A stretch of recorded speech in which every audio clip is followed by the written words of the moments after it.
Hello friends, हमारे इस YouTube channel पर आपका हार्दिक स्वागत है। आज जो कहानी मैं आपको सुनाने जा रहा हूँ वो पैसे और ताकत पर सच्चाई की जीत की कहानी है। भारती यादव यूपी के दबंग और बाहुबली नेता डीपी यादव की बेटी और जैसिका लाल हत्याकांड में शामिल रहे विकास यादव की बहन थी। साल 1998 में भारती यादव गाजियाबाद के आईएमटी में एमबीए करने के लिए चली गई और वहीं पर उसकी मुलाकात नीतीश कटारा से हुई। 25 वर्षीय नीतीश कटारा बेहद हंसमुख और मजाकिया होने के साथ साथ एक जिम्मेदार लड़का था। नीतीश के पिता एक रिटायर्ड आईएएस ऑफिसर थे और मां नीलम कटारा भी गवर्नमेंट स्कूल में एजुकेशन ऑफिसर थी। नीतीश का एक छोटा भाई भी था, नितिन कटारा। भारती यादव नीतीश कटारा की क्लासमेट थी। गाजियाबाद आईएमटी में ही दोनों की दोस्ती हो गई, लेकिन फिर धीरे धीरे वो दोनों एक दूसरे से प्यार करने लगे। नीतीश भारती के फैमिली बैकग्राउंड से बहुत अच्छी तरह से परिचित था, लेकिन वो ये भी जानता था कि भारती अपने परिवार वालों से हटकर एक बिल्कुल ही अलग, विनम्र और हंसमुख लड़की थी। उन दिनों नीतीश के पिता बहुत बीमार चल रहे थे और इसीलिए साल 2000 में एमबीए की पढ़ाई पूरी कर लेने के बाद नीतीश कटारा ने दिल्ली में ही एक कंपनी में नौकरी ज्वाइन कर ली थी और उधर भारती यादव अपनी पढ़ाई पूरी करने के बाद घर चली गई। अब भारती और नीतीश का मिलना जुलना या बात करना भी बहुत कम हो गया था, लेकिन उन दोनों के बीच बढ़ती इन दूरियों ने उन दोनों को एक दूसरे के और भी ज़्यादा नज़दीक ला दिया था और वो अब जान गए थे कि दोनों अब अलग अलग नहीं रह सकते। और फिर साल 2000 में उनका प्यार परवान चढ़ने लगा और उन दोनों के बीच चिट्ठियाँ और फ़ोन पर बातचीत का सिलसिला जारी हो गया। भारती यादव नीतीश के घर कार्ड्स और महंगे महंगे फूलों के गुलदस्ते भेजती थी। शुरू में तो उन गुलदस्तों का शायद थोड़ा छोटा हुआ करता था, लेकिन जैसे जैसे उनका प्यार बढ़ता गया गुलदस्ते का साइज भी बड़ा होता गया। और फिर एक दिन नीतीश कटारा ने अपनी माँ नीलम कटारा से कहा कि माँ, मैं अभी शादी करना तो नहीं चाहता था, लेकिन भारती के पिता उसके लिए एक लड़का ढूंढ रहे हैं और मैं चाहता हूँ कि भारती हमारे घर में ही आए। नीतीश की मां भारती यादव से पहले भी कई बार मिल चुकी थी और नीतीश की मां नीलम कटारा को भी भारती में कोई कमी नज़र नहीं आती थी, क्योंकि भारती में ना तो अमीर होने का घमंड था और ना ही किसी बात का दिखावा करती थी, बल्कि उसके अंदर शालीनता दिखाई देती थी। यानी उसका स्वभाव अपने परिवार से बिल्कुल अलग था। हालांकि जब नीलम कटारा को भारती यादव के फैमिली बैकग्राउंड के बारे में पता चला तो वो इस बात से थोड़ा डर गई थी कि पता नहीं भारती के परिवार वाले नीतीश और भारती के रिश्ते के बारे में जानकर क्या रिएक्ट करेंगे, क्योंकि उस समय जैसिका लाल हत्याकांड में संलिप्त रहे भारती के भाई विकास यादव की खबर हर न्यूज़ चैनल पर, अखबारों में आती रहती थी। और वहीं भारती के पिता डीपी यादव भी उत्तर प्रदेश के एक बाहुबली और बहुत ही दबंग नेता थे। डीपी यादव की उत्तर प्रदेश में तूती बोलती थी। 4 बार विधायक, 2 बार सांसद और 2 बार उत्तर प्रदेश सरकार के पूर्व कैबिनेट मंत्री रह चुके बाहुबली नेता डीपी यादव, जिससे अच्छे अच्छे दबंग नेता भी डरते थे। ऐसे बैकग्राउंड से आने वाले इंसान से और उसके परिवार से तो किसी भी व्यक्ति का डरना लाजमी था। और अगर उन दोनों के परिवारों को देखें तो कहाँ भारती यादव का परिवार और कहाँ नीतीश कटारा का सीधा साधा परिवार। खैर, नीतीश की मां नीलम कटारा ने एक दिन अपने बेटे से कहा कि नीतीश, तुम्हें भारती जितने महंगे फूलों के गुलदस्ते और गिफ्ट भेजती है, अगर तुम भी उसे वैसे ही गुलदस्ते भेजना शुरू कर दो तो तुम्हारी सैलरी गुलदस्ते में ही ख़त्म हो जाएगी। और फिर भारती जिस फैमिली बैकग्राउंड से आती है, हमें तो ये भी नहीं पता कि वो हमारे परिवार में घुल मिल पाएगी या नहीं। इस पर नीतीश ने अपनी माँ को समझाते हुए कहा कि माँ, भारती वैसी बिल्कुल नहीं है, बल्कि उसे तो हमारा परिवार बहुत अच्छा लगता है। नीतीश ने अपनी माँ से कहा कि हम उतने अमीर भले ही ना हों, लेकिन हम एक साथ तो रहते हैं। हालांकि भारती के पिता तो आज तक उसे और उसके भाइयों को एक साथ कभी बाहर लेकर नहीं गए और भारती को वो छोटी छोटी खुशियाँ कभी नहीं मिली जो हमारे परिवार में हमें मिलती हैं। अपने बेटे की बात सुनकर मां नीलम कटारे ने कहा कि फिर ठीक है, मैं खुद ही डीपी यादव से भारती और तुम्हारे रिश्ते के बारे में बात करूँगी। लेकिन नीतीश ने अपनी माँ को ऐसा करने से मना कर दिया। नीतीश ने अपनी मां को बताया कि भारती के परिवार वाले दूसरी बिरादरी में रिश्ता किसी भी कीमत पर नहीं करेंगे, इसलिए भारती खुद अपने माता पिता से बात करेगी हम दोनों की शादी के बारे में और हम दोनों के रिश्ते के बारे में। बस वह अपने भाइयों के कहीं जाने का इंतज़ार कर रही है। उसे डर है तो केवल अपने भाइयों का, क्योंकि उसके भाई ये बात कभी नहीं मानेंगे कि भारती की शादी मेरे साथ हो। लेकिन इधर भारती के भाइयों को नीतीश कटारा और भारती के रिश्तों की भनक लग चुकी थी और वो ये नहीं चाहते थे कि दोनों का रिश्ता आगे बढ़े। और इसी के चलते नीतीश कटारा को भारती के परिवार वालों की तरफ से कई बार धमकियां मिली थी, लेकिन नीतीश फिर भी पीछे नहीं हटा। भारती अपने पिता डीपी यादव से अपने और नीतीश के बारे में बात करने का मौका ढूंढती रही, हालांकि वह मौका उसे कभी नहीं मिल सका। और फिर 16 फरवरी साल 2000 में भारती यादव और नीतीश कटारा दोनों अपने कॉमन फ्रेंड शिवानी गौड़ के यहाँ शादी में गाज़ियाबाद पहुँचे। और उस शादी में भारती की माँ, भाई विकास यादव, बहन भावना यादव और भारती का कजिन विशाल यादव भी मौजूद थे। विशाल यादव डीपी यादव की बहन का लड़का था। और वहीं पर नीतीश कटारा अपने एक दोस्त भरत दिवाकर के साथ टैक्सी में शादी में पहुंचा था। और फिर विकास और विशाल ने शादी में अपनी बहन भारती को नीतीश के साथ डांस करते, फ़ोटो खिंचवाते और साथ में हंसते मुस्कुराते बातें करते देखा तो वो दोनों अंदर ही अंदर कुढ़ने लगे। और अब विकास यादव को नीतीश कटारा उनके परिवार की प्रतिष्ठा पर लगे दाग की तरह लगने लगा था। और फिर उसी रात विकास और विशाल ने ये मन बना लिया कि आज इस दाग को हमेशा हमेशा के लिए धो डालना है, चाहे इसके लिए कुछ भी कीमत चुकानी पड़े। इसके बाद विकास और विशाल अपने दोस्तों के साथ शराब पीने चले गए और इधर नीतीश अपने दोस्त भरत दिवाकर के साथ खाना खा रहा था। लेकिन तभी अचानक भारती का कजिन विशाल यादव खाना खा रहे नीतीश कटारा के पास नशे की हालत में पहुंचा और नीतीश से उसका नाम पता पूछने लगा। नीतीश ने विशाल को नशे में धुत देखकर भरत दिवाकर से इशारे में कहा कि मैं जल्दी ही इससे छुटकारा पाकर वापस खाना खाने के लिए आता हूं। इसके बाद नीतीश विशाल के साथ चला गया और वहां से विकास और विशाल ने नीतीश को अपने साथ टाटा सफारी में बैठा लिया। उस टाटा सफारी में विकास यादव, विशाल यादव और नीतीश कटारा के अलावा एक और व्यक्ति मौजूद था। उसका नाम था सुखदेव पहलवान।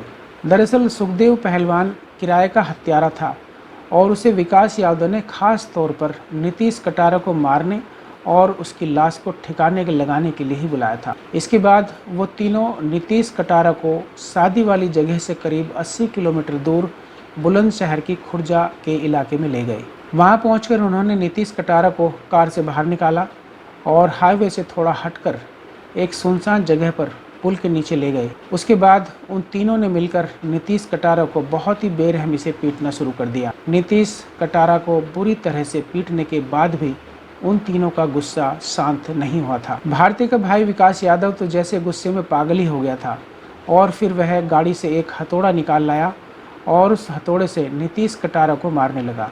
और जल्दी ही विकास यादव ने विशाल यादव और सुखदेव पहलवान के साथ मिलकर अपने परिवार की प्रतिष्ठा पर लगे दाग को मासूम नीतीश कटारा के खून से हमेशा के लिए धो डाला। इसके बाद उन्होंने अपनी कार से पेट्रोल निकाला और उस पेट्रोल को नीतीश कटारा के ऊपर डालकर आग लगा दी।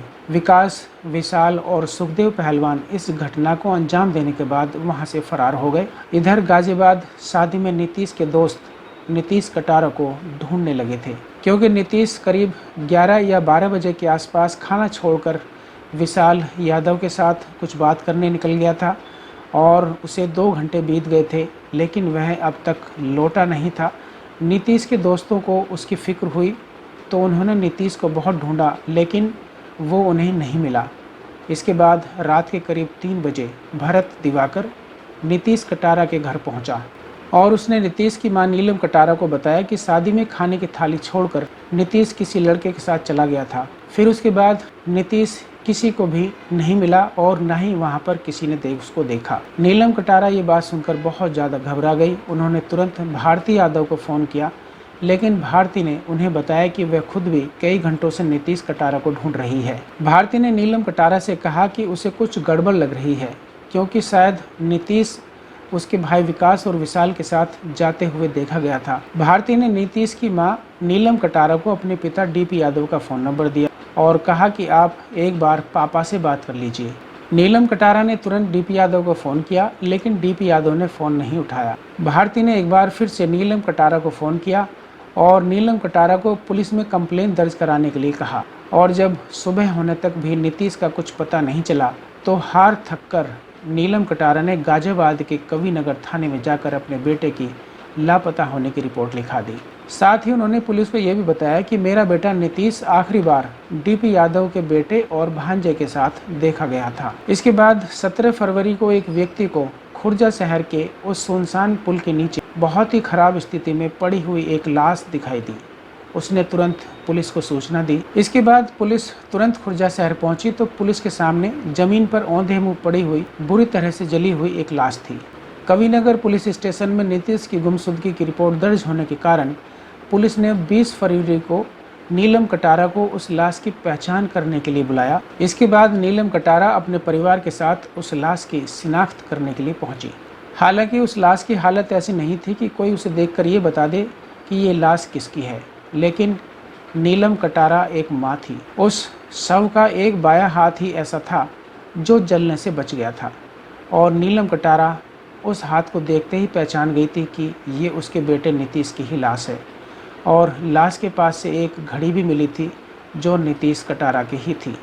अपनी आंखों के सामने अपने बेटे की लाश देखकर नीलम कटारा की आंखों के सामने अंधेरा छा गया। उन्हें ऐसा लग रहा था कि पूरी दुनिया उसकी ख़त्म हो चुकी है, लेकिन फिर भी उन्होंने जल्दी ही अपने आप को संभाला और उन्होंने मन ही मन ये प्रण किया कि वो अपने बेटे को न्याय जरूर दिलाएगी और नीतीश के हत्यारों को फांसी के फंदे तक जरूर पहुंचाएगी। वह समझ गई थी अगर वह अभी टूट गई तो वो अपने बेटे को कभी न्याय नहीं दिला पाएगी। नीलम कटारा ने उसी हालत में अपने फैमिली डॉक्टर से पूछा कि दिल्ली में डीएनए टेस्ट कहाँ पर होता है, क्योंकि वो ये नहीं चाहती थी कि उसके बेटे का केस भी जैसिका लाल हत्याकांड की तरह ना हो जाए, जिसमें फॉरेंसिक रिपोर्ट ही बदल गई थी और उन्हें डर था कि दोषियों को बचाने के लिए कहीं लाश को ही ना बदल दिया जाए, जिसके बाद डीएनए टेस्ट का कोई मतलब ही नहीं रह जाता। इसलिए उन्होंने पुलिस से कहा कि ये लाश दिल्ली जाएगी और ना कि गाजियाबाद। और बड़ी मुश्किलों के बाद नीतीश के शव को दिल्ली लाया गया। इसके बाद उस शव का नीतीश कटारा से डीएनए मैच कराया गया और जिससे ये कंफर्म हो गया था कि लाश नीतीश कटारा की ही है, क्योंकि आरोपी यूपी के एक बाहुबली नेता डीपी यादव के घर के थे। इसलिए जल्दी ही ये मामला मीडिया में फैल गया। इधर पुलिस के ऊपर दबाव था, क्योंकि एक आरोपी विकास यादव एक बाहुबली नेता डीपी यादव का बेटा था, तो वहीं दूसरा आरोपी विशाल यादव उसका भांजा था। और दूसरी तरफ पुलिस पर इस केस को जल्दी सोल्व करने का भी दबाव पड़ रहा था। एक तो मीडिया का प्रेशर था और दूसरा नीलम कटारा के परिवार में अधिकतर लोग अधिकारी रैंक के थे, तो उनका दबाव भी पुलिस के ऊपर बढ़ रहा था। शादी वाली रात यानी 17 फरवरी की रात को कुछ लोग ऐसे भी थे जिन्होंने नीतीश कटारा को विकास यादव, विशाल यादव और एक तीसरे व्यक्ति के साथ टाटा सफारी में बैठकर जाते हुए देखा था। पुलिस ने उन लोगों के बयान लिए और फिर विकास यादव, विशाल यादव और उस तीसरे व्यक्ति को, जो कि सुखदेव पहलवान था, उसकी खोजबीन में लग गई। और फिर 11 मार्च 2002 को पुलिस ने नीतीश कटारा हत्याकांड में इस्तेमाल की गई कार को बरामद कर लिया।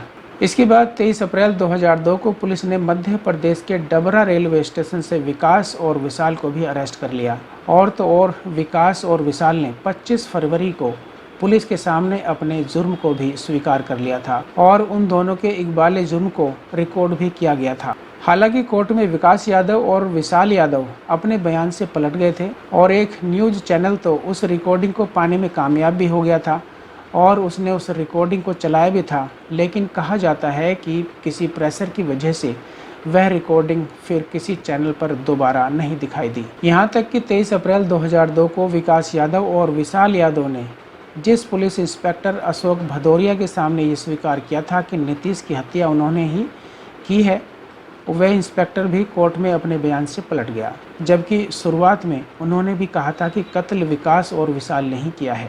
यह तो छोड़िए, इंस्पेक्टर अशोक भदौरिया ने उस कांस्टेबल ब्रिज मोहन मिश्रा का बयान भी जज के सामने पेश नहीं किया, जो विकास और विशाल के कन्फेशन के चश्मदीद गवाह थे। क्योंकि ये मामला गाजियाबाद कोर्ट में चल रहा था, इसलिए डीपी यादव पैसे और पावर से अपने बेटे और भांजे को बचाने में लगा हुआ था। उधर नीलम कटारा को विकास और विशाल यादव के खिलाफ केस लड़ने के लिए कोई वकील नहीं मिल पा रहा था। अगर मिल भी रहा था तो उसे डीपी यादव खरीद लिया करता था।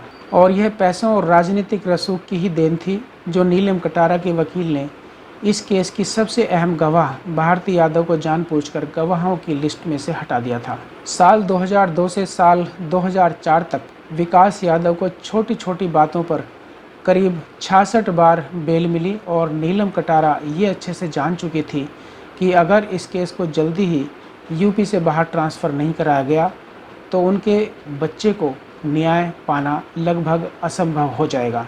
इसलिए उन्होंने इस केस को यूपी से दिल्ली ट्रांसफ़र करने के लिए सुप्रीम कोर्ट में एक याचिका दायर कर दी और फिर 23 अगस्त 2002 को सुप्रीम कोर्ट ने नीलम कटारा की बात मानते हुए इस केस को यूपी से दिल्ली ट्रांसफ़र कर दिया। और नीलम कटारा के लिए ये एक बहुत बड़ी उपलब्धि रही। इसके बाद 23 नवंबर 2002 को कोर्ट ने विकास यादव और विशाल यादव के खिलाफ आरोप तय किए। तीसरा आरोपी सुखदेव पहलवान, जो कि अभी तक भी पुलिस की गिरफ्त में नहीं आया था, उसके खिलाफ एक अलग मुकदमा शुरू किया गया। सुखदेव पहलवान को आगे साल 2005 में अरेस्ट कर लिया गया था। इधर एक मां ने अपने बेटे को न्याय दिलाने के लिए जमीन आसमान एक कर दिया था। उधर एक बाप अपने बेटे और भांजे को बचाने के लिए हर तरह के हथकंडे अपना रहा था। डीपी यादव ने अपनी बेटी भारती यादव को नीतीश कटारा की लाश मिलने के बाद इंग्लैंड भिजवा दिया था, क्योंकि कोर्ट में भारती यादव की गवाही नीलम कटारा के लिए बहुत ही अहम थी और डीपी यादव बिल्कुल भी नहीं चाहते थे कि ऐसा हो। हालांकि कोर्ट में लगातार भारती यादव की गवाही की मांग की जा रही थी। भारती यादव ने इंग्लैंड से नीतीश कटारा के भाई नितिन कटारा को कुछ ईमेल भी लिखे थे, जिसमें उसने अपने पिता डीपी यादव पर नीतीश की हत्या को मंजूरी देने का आरोप लगाया था। लेकिन इन सब के बीच एक ऐसा गवाह भी था जो नीलम कटारा के साथ आखिर तक खड़ा रहा। इसके बावजूद भी कि उसको और उसके परिवार को कई बार जान से मारने की कोशिश की गई, उसके परिवार को प्रताड़ित भी किया गया। उस गवाह का नाम था अजय कटारा। अजय कटारा ने उस रात विकास यादव, विशाल यादव और सुखदेव पहलवान के साथ नीतीश को टाटा सफारी में जाते हुए देखा था। उसकी गवाही ने नीतीश को न्याय दिलाने में अहम योगदान दिया। इसके बाद कोर्ट ने 7 अप्रैल 2003 को भारती यादव को कोर्ट में पेश होने के लिए पहला सम्मन जारी किया और कोर्ट द्वारा ऐसे कई सम्मन जारी किए गए, कई नोटिस भेजे गए, लेकिन भारती यादव कोर्ट में हाजिर नहीं हुई और इस तरह कटारा परिवार को न्याय दूर दूर तक अब नज़र नहीं आ रहा था। लेकिन फिर भी नीलम कटारा ने हार नहीं मानी थी, क्योंकि उन्हें जो हारना था वो बहुत पहले ही हार चुकी थी। नीलम कटारा भारती की गवाही के लिए कोर्ट में बार बार अपील कर रही थी, ये जानते हुए भी कि भारती अपनों का ही पक्ष लेगी। लेकिन इस बार भी नीलम कटारा की जीत हुई, क्योंकि भारती यादव के कोर्ट में पेश न होने पर कोर्ट ने उसे भगोड़ा घोषित करने और उसका पासपोर्ट रद्द करने की बात कह दी थी। और इधर भारती का वीज़ा भी 30 नवंबर 2006 को समाप्त हो रहा था, जिससे भारती के लिए इंग्लैंड में रहना अब मुश्किल हो जाता। आखिर मजबूरी में भारती के परिवार वालों को उसे इंडिया बुलाना पड़ा। इसके बाद भारती यादव कोर्ट में पेश हुई। 25 अप्रैल 2006 को भारती ने अपनी गवाही दी, लेकिन भारती ने अपनी गवाही में नीतीश कटारा के साथ अपने किसी भी तरह के रोमांटिक रिश्ते से इनकार कर दिया था। भारती से जब नीतीश के भाई नितिन को भेजे उन ईमेल के बारे में पूछा गया तो उसने कहा कि मैंने तो नितिन को कोई ईमेल नहीं भेजा और वह ईमेल आईडी भी उसका नहीं है और जिससे नितिन को ईमेल भेजे गए थे। उसने कहा कि वह दोनों तो केवल करीबी दोस्त थे, लेकिन उसने कोर्ट के सामने ये जरूर मान लिया था कि उसने नीतीश कटारा को उपहार और कार्ड्स भेजे थे। इसके बाद 2 अप्रैल 2008 से निचली अदालत ने इस केस की रोज़ाना सुनवाई शुरू कर दी और फिर 23 अप्रैल 2008 को इस मामले की सुनवाई पूरी हो गई। निचली अदालत ने नीतीश की हत्या को ऑनर किलिंग मानते हुए 28 मई 2008 को विकास यादव और विशाल यादव को दोषी करार दिया। फिर 30 मई 2008 को निचली अदालत ने अपहरण करने, हत्या करने और सबूत मिटाने के जुर्म में उन दोनों को उम्र कैद की सज़ा सुनाई, जिसमें विकास यादव और विशाल यादव को बिना किसी छूट के जेल में 30 साल कैद में बिताने पड़ते। और वहीं 10 जुलाई 2011 को निचली अदालत ने नीतीश कटारा हत्याकांड के तीसरे दोषी सुखदेव पहलवान को भी उम्र कैद की सज़ा सुनाई, जिसमें सुखदेव पहलवान को भी बिना किसी छूट के 25 साल जेल में रहना था। निचली अदालत के इस फैसले के बाद नीलम कटारा दोषियों के लिए फांसी की सज़ा की मांग को लेकर दिल्ली हाई कोर्ट में पहुंची और उधर विकास और विशाल भी उम्र कैद की सज़ा के खिलाफ हाई कोर्ट पहुंचे, लेकिन हाई कोर्ट ने भी लोअर कोर्ट के फैसले को सही ठहराया और ये माना कि नीतीश की हत्या ऑनर किलिंग की ही थी। हाई कोर्ट ने यह भी माना कि यह अपराध रेयरेस्ट ऑफ रेयर की श्रेणी में आता है, लेकिन हाई कोर्ट ने अपराधियों को ये कहते हुए फांसी से बचा दिया कि दोषियों में अभी भी सुधार की गुंजाइश है और दिल्ली हाई कोर्ट ने भी 2 अप्रैल 2014 को लोअर कोर्ट के फैसले को बरकरार रखते हुए विकास यादव और विशाल यादव को बिना किसी छूट के 30 साल कैद और सुखदेव पहलवान को भी बिना किसी छूट के 25 साल की कैद सुना दी।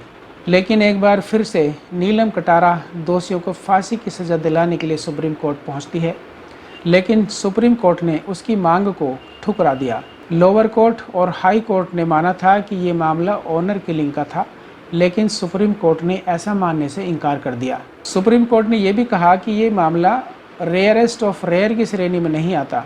इसके बाद 3 अक्टूबर 2016 को सुप्रीम कोर्ट ने लोअर कोर्ट, हाई कोर्ट द्वारा दोषियों को दी गई सज़ा को कम करते हुए विकास और विशाल को बिना किसी छूट के 25 साल की सज़ा और सुखदेव पहलवान को भी बिना किसी छूट के 20 साल की सज़ा सुनाई। खैर जो भी हो, अंत में सत्य की जीत हुई और एक माँ की जीत हुई। सलाम है ऐसी माँ को जो तमाम मुश्किलों और धमकियों के बावजूद भी अपने बेटे को न्याय दिलाने के लिए खड़ी रहीं। दास्तान जुर्म अभी बाकी है। हम जल्दी फिर लौटेंगे एक और नई कहानी के साथ। तब तक आप अपना और अपनों का ख्याल रखें। हमारी ये कहानी आपको यदि पसंद आई हो तो हमारे इस चैनल को सब्सक्राइब करें, वीडियो को लाइक और शेयर करें। नीचे कमेंट बॉक्स में अपनी राय और सुझाव ज़रूर दें। बहुत बहुत धन्यवाद।